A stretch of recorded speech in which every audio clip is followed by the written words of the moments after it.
Professional আন্দোলনকারীরা এই ঘোলা পানিতে মাছ শিকার করার জন্য রাজপথে রয়েছে। আজকে তারা নৈরাজ্য তৈরি করেছে, ব্লকেট খেলা খেলছে, যেখানে সাধারণ মানুষ দুর্বিষহ যন্ত্রণার মুখে পড়ছে।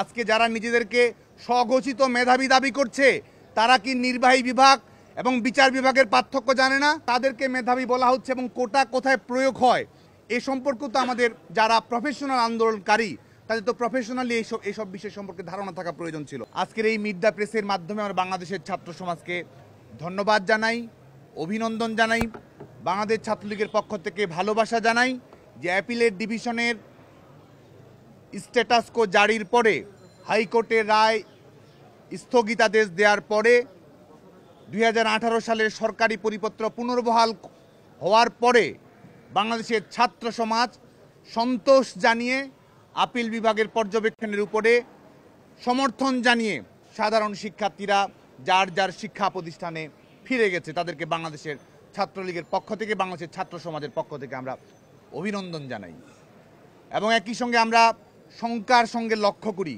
যে সাধারণ শিক্ষার্থীরা একটি যৌক্তিক ইস্যুতে আন্দোলন করেছে, শান্তিপূর্ণ উপায় বেছে নিয়েছে। আজকে সাধারণ শিক্ষার্থীরা ঘরে ফিরে গেছে, শিক্ষা প্রতিষ্ঠানের ঘরে ফিরে গেছে, কিন্তু প্রফেশনাল আন্দোলনকারীরা এই ঘোলা পানিতে মাছ শিকার করার জন্য রাজপথে রয়েছে। আজকে তারা নৈরাজ্য তৈরি করেছে, ব্লকেট খেলা খেলছে, যেখানে সাধারণ মানুষ দুর্বিষহ যন্ত্রণার মুখে পড়ছে।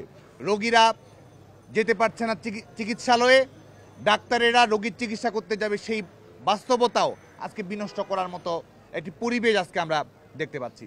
প্রিয় বন্ধুগণ, আজকে আমাদের গণমাধ্যমের বন্ধুদের কাছে আমরা আহ্বান জানাই যে একটি বিষয় যেখানে সকল পক্ষই আন্তরিক, যেখানে ইতিমধ্যেই সাধারণ শিক্ষার্থীদের দাবির একটি ধাপ ইতিমধ্যেই পূরণ করা হয়েছে, সেই আন্দোলনকে কেন টেনে টেনে প্রলম্বিত করা হচ্ছে? আজকে দেখুন, যারা বৈষম্য বিরোধী ছাত্র আন্দোলন নামের তথাকথিত একটি প্ল্যাটফর্ম গড়ে তুলেছে, আপনারা দেখুন, তারা প্রথমে বলেছে যে তারা 2008 সালের প্রজ্ঞাপন যদি পুনর্বহাল করা হয়, তারা তাদের আন্দোলন থেকে, তাদের 2018 সালের প্রজ্ঞাপন যদি পুনর্বহাল করা হয়, তারা ইস্তফা দেবে আন্দোলন থেকে, আন্দোলনের একটি যৌক্তিক সমাপ্তি তারা টানবে। 2018 সালের প্রজ্ঞাপন পুনর্বহাল করা হয়েছে, তারা সেখান থেকে তারা অনর্থকভাবে আজকে তাদের আন্দোলন জারি রেখেছে। এরপরে তারা বলেছে কমিশন গঠন করার কথা নির্বাহী বিভাগের কাছে। এর মধ্যে আপনারা জানেন যে হাইকোর্ট বিভাগ একটি পর্যবেক্ষণ দিয়েছে আমাদের নির্বাহী বিভাগের প্রতি, এবং 7ই আগস্ট অ্যাপিলেট ডিভিশনের শুনানি রয়েছে। এখন আবার তারা 180 ডিগ্রি ঘুরে কি বলছে যে আইনসভা নাকি এই বিষয়ে একটি আইন প্রণয়ন করবে, অথচ কোটা সবসময় একটি চলতি বিষয়। কোটা সবসময় নির্বাহী বিভাগ অন্তর্ভুক্তিমূলক সরকার ব্যবস্থা, অন্তর্ভুক্তিমূলক সমাজ ব্যবস্থা প্রতিষ্ঠা করার জন্য বাস্তবতার আলোকে সবসময় সিদ্ধান্ত গ্রহণ করে। কারণ আজকে আমরা জেন্ডার সমতা প্রতিষ্ঠা করার জন্য নারীদের অন্তর্ভুক্তির কথা বলছি।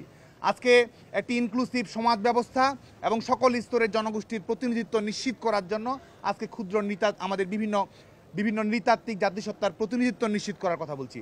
আজকে প্রান্তীয় অঞ্চলের নিম্নবর্গীয় জনগোষ্ঠীর প্রতিনিধিত্ব নিশ্চিত করার জন্য, তাদের একটি প্রতিনিধিত্ব নিশ্চিত করার জন্য একটি সুরক্ষামূলক নীতি থাকা প্রয়োজন, সেটি আমরা কথা বলছি। সার্বিকভাবেই এটি একটি পলিসি ডিসকাশনের বিষয়। এটি আমরা বাংলাদেশ ছাত্রলীগের পক্ষ থেকে বারবার বলছি, এটি মব জাস্টিস কিংবা স্পট ডিসিশনের কোনো বিষয় নয়।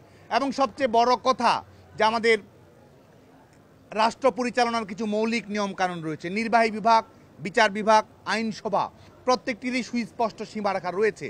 এবং বাংলাদেশের ছাত্র সমাজ যুগে যুগে বিচার বিভাগের স্বাধীনতার জন্য, মৌলিক মানবাধিকার প্রতিষ্ঠা করার জন্য এবং সেপারেশন অফ স্টেটস, নির্বাহী বিভাগ এবং বিচার বিভাগ এবং আইনসভার পার্থক্য স্বাতন্ত্রীকরণের জন্য বাংলাদেশের ছাত্র সমাজ লড়াই করছে। আজকে যারা নিজেদেরকে স্বঘোষিত মেধাবী দাবি করছে, তারা কি নির্বাহী বিভাগ এবং বিচার বিভাগের পার্থক্য জানে না? তারা কি আইনসভা এবং নির্বাহী বিভাগের কাজের মধ্যে যে স্বাতন্ত্র রয়েছে, পরিপূরক রয়েছে, সমন্বয় রয়েছে, সেই বিষয়গুলো সম্পর্কে কি তারা অবগত নয়?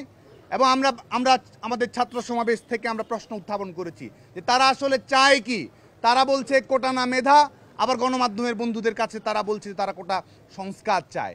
এবং এই যে মেধার টেন্ডার নেয়া, এটি আজকে আমাদের গণমাধ্যমের বন্ধুদের কাছেও আজকে আমরা তুলে ধরতে চাই। কারণ একটি সরকারি নিয়োগ প্রক্রিয়া, এটি আমরা প্রশ্ন হচ্ছে এটি নিয়োগ প্রক্রিয়াটি স্বচ্ছ থাকছে কিনা, আমরা একটি যৌক্তিক পলিসি গ্রহণ করছি কিনা, এটি বিষয়। এটি তো মেধা কিংবা অমেধার লড়াই, সেটি নয়।